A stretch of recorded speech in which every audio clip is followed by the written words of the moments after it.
Good morning बच्चों। सामाजिक विज्ञान का कार्यपत्रक 3।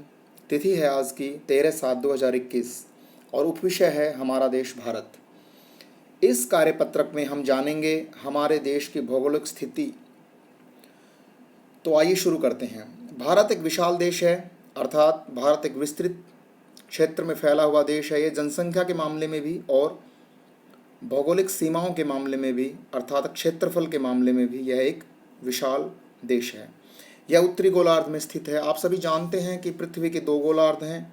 भूमध्य रेखा से ऊपर की तरफ उत्तरी गोलार्ध है और दक्षिण में नीचे की तरफ दक्षिणी गोलार्ध है। तो भारत पूरी तरह से उत्तरी गोलार्ध में स्थित है।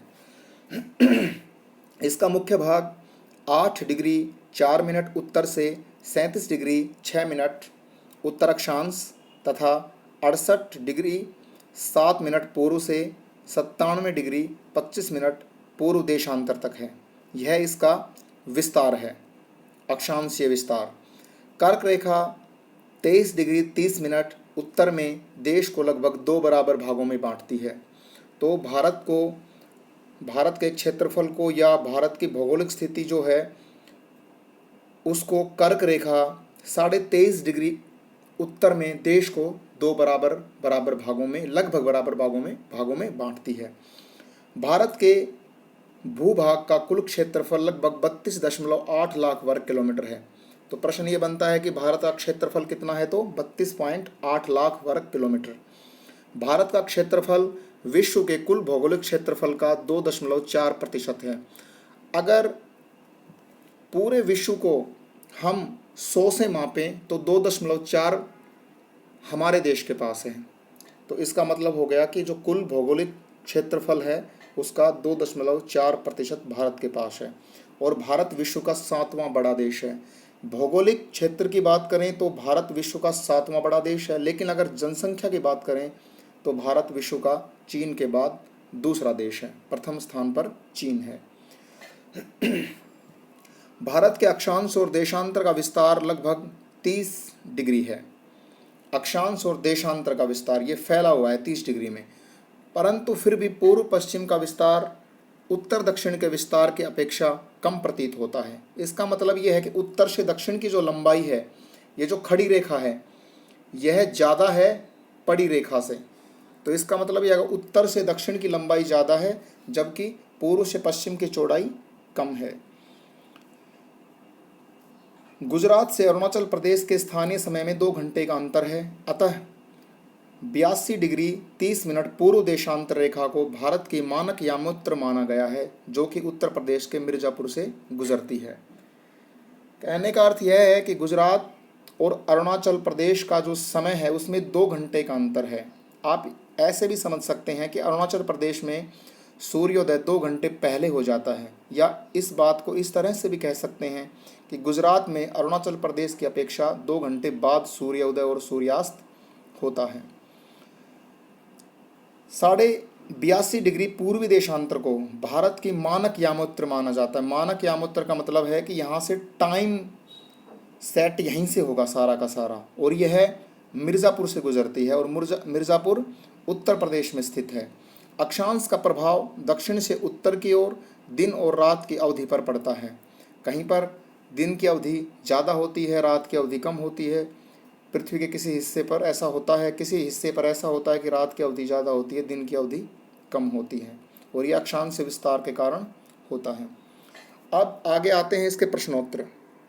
तो निम्न प्रश्नों के उत्तर दीजिए। सबसे पहला प्रश्न है, 82 डिग्री 30 मिनट पूर्व देशांतर को भारत की मानक यामोत्र क्यों माना गया है? तो इसका उत्तर है, गुजरात से अरुणाचल प्रदेश तक 2 घंटे का समय अंतराल है। इस कारण 82 डिग्री 30 मिनट पूर्व देशांतर के साथ उत्तर प्रदेश के मिर्ज़ापुर से गुजरने वाली काल्पनिक रेखा को पूरे भारत के लिए मानक समय माना जाता है। प्रश्न नंबर 2 है, कन्याकुमारी और कश्मीर में दिन रात की अवधि में अंतर क्यों है?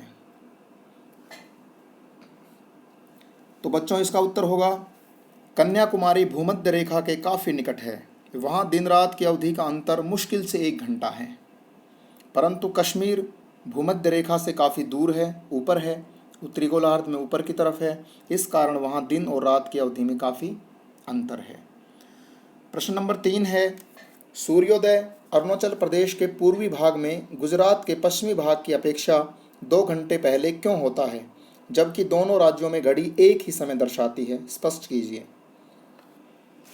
अरुणाचल प्रदेश, इसका उत्तर, अरुणाचल प्रदेश एवं गुजरात के बीच देशांतरीय अंतर लगभग 30 डिग्री का है।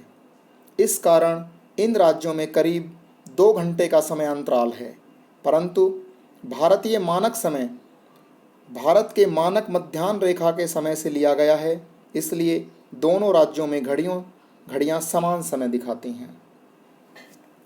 प्रश्न नंबर 4 है, कर्क रेखा भारत के किस राज्य से नहीं गुजरती है? अब इसमें प्रश्न ये दिया गया किस राज्य से नहीं गुजरती है, तो आपको वो राज्य याद नहीं करने हैं जिनमें से यह नहीं गुजरती है, आपको वो राज्य याद करने हैं जिनमें से यह गुजरती है।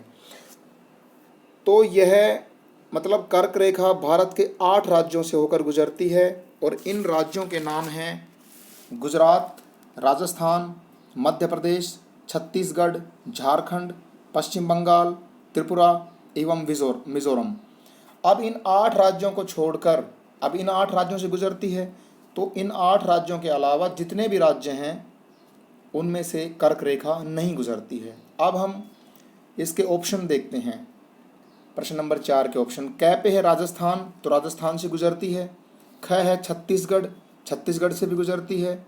ग है उड़ीसा। अब हमने जिन 8 राज्यों के नाम लिए उनमें उड़ीसा नहीं है। अब एक बार घ देख लेते हैं। घ है त्रिपुरा, त्रिपुरा से भी गुजरती है। तो उड़ीसा है जो हमारे 8 राज्यों में नहीं आया। तो कहने का मतलब यह है कि कर्क रेखा उड़ीसा से होकर नहीं गुजरती है। प्रश्न नंबर 5, भारत का सबसे पूर्वी देशांतर कौन सा है? तो भारत का सबसे पूर्वी देशांतर 97 डिग्री 25 मिनट है, जो कि इसके क ऑप्शन में दिया गया है। अब प्रश्न नंबर 6 आता है, अपने राज्य का विस्तार अक्षांश और देशांतर में ज्ञात कीजिए। तो हम अपने राज्य को दिल्ली मान लेते हैं क्योंकि हम दिल्ली में पढ़ाई कर रहे हैं। तो दिल्ली का जो अक्षांश और देशांतर विस्तार है वो है 28.7041 डिग्री उत्तर एवं 77.1025 डिग्री पूर्व। आज की वर्कशीट कंप्लीट हो गई है। इसके प्रश्न उत्तर मैं लिखित रूप में आपको शेयर कर रहा हूं, जिनको आपने अपनी साफ कॉपी में, अपनी जो फेयर कॉपी है उसके अंदर लिखकर सोशल साइंस के ग्रुप में सेंड कर देना है। धन्यवाद।